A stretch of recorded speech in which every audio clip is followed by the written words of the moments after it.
इसी प्रदेश के एक वरिष्ठ नेता कांग्रेस पार्टी को छोड़ते हैं और रो के कहते हैं, मेरी मां से रो के कहते हैं, मैं जेल नहीं जाना चाहता हूं। आज नरेंद्र मोदी के पास भ्रष्टाचार की मोनोपोली है। इलेक्टोरल बॉन्ड्स का सिस्टम निकाला। यहां पे जो छोटे छोटे सड़कों पे ना एक्सटॉर्शन चलता है, हफ्तेबाजी चलती है ना, वो नेशनल लेवल पे कर रहे हैं ये लोग। इलेक्टोरल बॉन्ड देख लीजिए, उसमें साफ है। कंपनी को कॉन्ट्रैक्ट मिलता है, उसके एकदम बाद वो बीजेपी को हफ्ता देना शुरू कर देती है। पैसा दो, कॉन्ट्रैक्ट लो। उसको तो 18,000 करोड़ रुपए बॉन्ड में मिल रहे हैं, तुम तो पैकेट मार बोलते हैं। हमको तो 11% मिला। 50% से ज्यादा बॉन्ड खरीद कर लोग उनको दिए। मोदी जी हमेशा यही कहते हैं, ये मोदी की गारंटी। अरे भाई, तुम्हारी पार्टी की गारंटी तो कम से कम बोलो। और खुद तो इतने झूठ बोलते हैं। मैं तो इसलिए हमेशा बोलता हूँ, मोदी जी ये झूठों के सरदार हैं। ईवीएम के बिना नरेंद्र मोदी चुनाव नहीं जीत सकता है। काफी डिस्कशन होता है कि हम बीजेपी से लड़ रहे हैं। लोग सोचते हैं कि हम सब एक राजनीतिक दल के खिलाफ लड़ रहे हैं। देश भी सोचता है कि ये जो नेता स्टेज पे बैठे हैं अलग अलग पॉलिटिकल पार्टी से हैं, ये एक राजनीतिक पार्टी से लड़ रहे हैं। ये सच नहीं है, ये गलत है। हम राजनीतिक पार्टी से नहीं लड़ रहे हैं और यह समझने की जरूरत है। हिंदुस्तान के युवाओं को यह बात समझनी होगी। कोई और कहता है ये सब लोग एक व्यक्ति के खिलाफ लड़ रहे हैं, नरेंद्र मोदी के खिलाफ लड़ रहे हैं। नहीं, हम एक व्यक्ति के खिलाफ भी नहीं लड़ रहे हैं। ना हम बीजेपी के खिलाफ लड़ रहे हैं, ना हम एक व्यक्ति के खिलाफ लड़ रहे हैं। एक व्यक्ति को चेहरा बनाकर ऊपर डाल रखा है। हिंदू धर्म में शक्ति शब्द होता है। हम शक्ति से लड़ रहे हैं, एक शक्ति से लड़ रहे हैं। अब सवाल उठता है, वो शक्ति क्या है? जैसे किसी ने यहां कहा,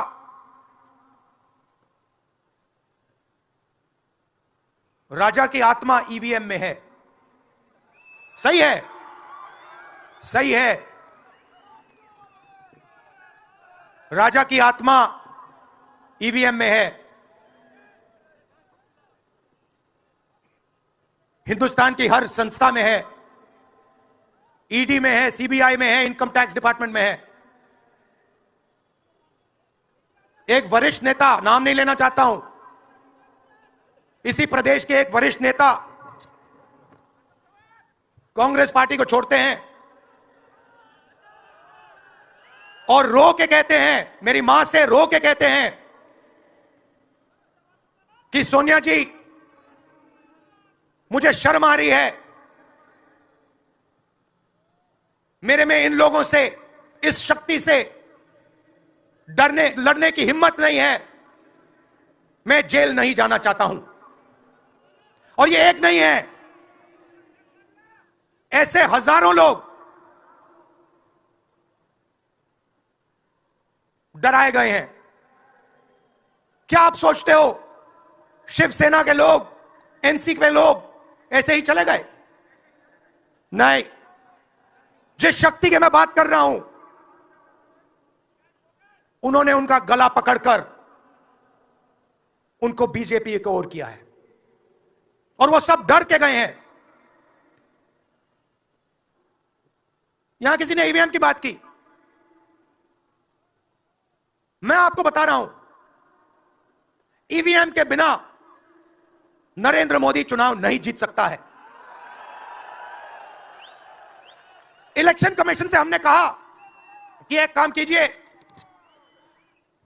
विपक्ष की पार्टी को ये मशीनें दिखा दीजिए, खोल के हमें दिखा दीजिए ये कैसे चलती हैं, हमारे एक्सपर्ट्स को दिखा दीजिए। इलेक्शन कमीशन नहीं दिखाता। फिर हमने कहा, देखिए, इसमें से कागज निकलता है, वोट मशीन में नहीं है, वोट कागज में है। ठीक है, आप मशीन चलाइए, मगर कागज की भी गिनती कर दीजिए। इलेक्शन कमीशन कहता है नहीं, कागज की गिनती नहीं होगी। क्यों नहीं होगी? कैसे नहीं होगी? सिस्टम नहीं चाहता कि ईवीएम की गिनती हो जाए। क्यों? क्योंकि यह सिस्टम आपके धन को चोरी करने का सिस्टम है। नरेंद्र मोदी जी का काम आपके ध्यान को भटकाने का है। कभी आपसे कहेंगे देखो देखो, चाइना की ओर देखो, पाकिस्तान की ओर देखो। कभी मोबाइल फोन की लाइट ऑन कर देंगे, थाली बजाओ। कभी कहेंगे देखो मेरा अपमान कर दिया, जैसे अभी किसी ने उनकी पत्नी के बारे में बोला, अब कहेंगे देखो मेरा अपमान कर दिया। ध्यान भटकाने के लिए। अब देखना होगा,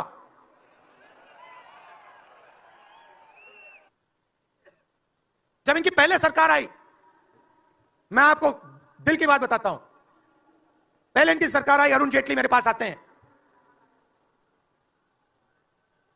कमरे में बैठते हैं और मुझे कहते हैं राहुल, ये जो लैंड एक्विजिशन का मामला है, तुम इस पर मत बोलो। क्यों नहीं बोलूं? जनता का मामला है। अगर बोलोगे तो तुम्हारे ऊपर हम केस लगाएंगे। लगाओ केस, मुझे कोई फर्क नहीं पड़ता। क्या कर लोगे मेरा? ईडी वाले आए, 50 घंटे बैठा दिया।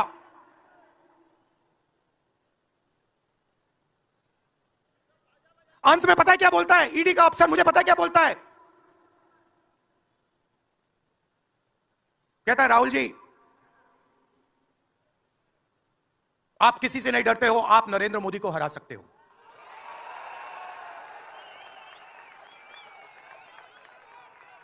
ईडी का अफसर बोलता है मुझे। मगर मैं राहुल गांधी नहीं हूं। आप यह मत सोचो कि मैं राहुल गांधी हूं। आप यह मत सोचो कि उद्धव ठाकरे हैं। यह नहीं है, यह हिंदुस्तान की आवाज है। आप देखिए, हर प्रदेश से यहां लोग बैठे हैं, हर व्यक्ति ने अपनी यहां बात रखी। स्टालिन जी ने अपनी बात रखी, सोरेन जी ने अपनी बात रखी। यह हिंदुस्तान बोल रहा है। नरेंद्र मोदी जी की मीटिंग देखिए, वहां सिर्फ एक व्यक्ति बोलता है।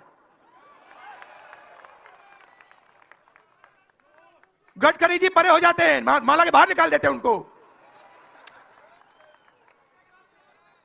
इसलिए हमने इसको इंडिया गठबंधन नाम दिया है। यह हिंदुस्तान की रक्षा कर रहा है। ये सब लोग डरे नहीं हैं। ये सब लोग उसी सिस्टम का मुकाबला कर रहे हैं।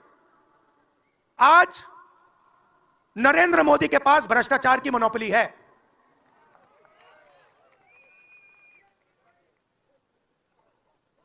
इलेक्टोरल बॉन्ड्स का सिस्टम निकाला। मैं आपको समझाता हूं। यहां पे जो छोटे छोटे सड़कों पे ना एक्सटॉर्शन चलता है, हफ्तेबाजी चलती है ना, वो नेशनल लेवल पे कर रहे हैं ये लोग। मैं बता देता हूं, 4 तरीके की हो रही है। एक, पहले ये कॉन्ट्रैक्ट देते हैं, सरकार कॉन्ट्रैक्ट देगी और सीधा परसेंटेज लेगी। इलेक्टोरल बॉन्ड देख लीजिए, उसमें साफ है। कंपनी को कॉन्ट्रैक्ट मिलता है, उसके एकदम बाद वो बीजेपी को हफ्ता देना शुरू कर देती है। दूसरा, सीधा एक्सटॉर्शन। ईडी सीबीआई भेज देंगे। जैसे यहां पे मुंबई का एयरपोर्ट इनको चाहिए था, ईडी सीबीआई भेजी, एयरपोर्ट किसी और को पकड़ा दिया। सीधा एक्सटॉर्शन। तीसरा, शेल कंपनी। जैसे यहां भी किसी ने कहा, अंबेडकर जी ने कहा, कंपनी की प्रॉफिट ही नहीं है और उससे ज्यादा पैसा वो बीजेपी को दे रही है। और चौथा, कॉन्ट्रैक्ट देने के पहले पैसा दो, कॉन्ट्रैक्ट लो। देखिए, मैं आपको एक बात कहता हूं, यहां मुंबई में किसी भी गुंडे को आप सीबीआई, ईडी और इनकम टैक्स पकड़ा दो, ठीक है, वो हो रहा है, वो ही हो रहा है। एक व्यक्ति ने इनको पकड़ रखा है, उनके पीछे एक और शक्ति है, वो कह रही है भैया आप देखो हमें ये एयरपोर्ट चाहिए। आपका एयरपोर्ट मुंबई का एयरपोर्ट है ना, आपने तो देखा सीबीआई की इंक्वायरी हुई और उसके एकदम बाद मुंबई एयरपोर्ट अदानी जी को मिल गया। मोदी जी हमेशा यही कहते हैं ये मोदी की गारंटी। अरे भाई तुम्हारी पार्टी की गारंटी तो कम से कम बोलो। Modi guarantee, Modi guarantee, Modi guarantee, ये क्या है? मोदी एक व्यक्ति है, लेकिन वो व्यक्ति को इतना अहंकार आया है कि हर चीज को ये मोदी गारंटी। और वो ये भी समझते हैं मोदी जी कि देश को आजादी मिली है वो 2014 में ही मिली है, इससे पहले आजादी नहीं आई, 1947 में आजादी नहीं आई। उनका कहना है कि आजादी मिली ये 2014 में ही मिली, इसीलिए उनकी गिनती वहीं से शुरू होती है। वो पंडित जवाहरलाल नेहरू जी ने जो किया वो भूल जाते हैं।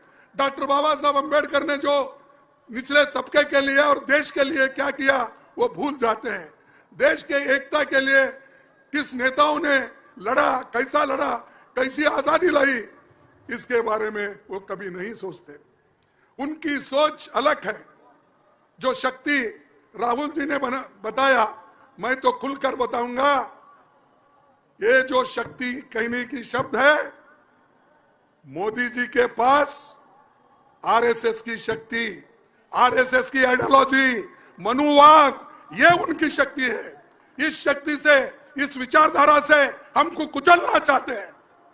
और मैं ये कहना चाहता हूं कि बार बार चंद लोग ये कहते हैं कि भाई हमको 400 दो इस बार। हमारे पास कर्नाटक का एक एमपी, उसने कहा कि हमको 2/3 मेजॉरिटी होना। क्यों होना भाई? इसीलिए होना देश के संविधान को बदलना है।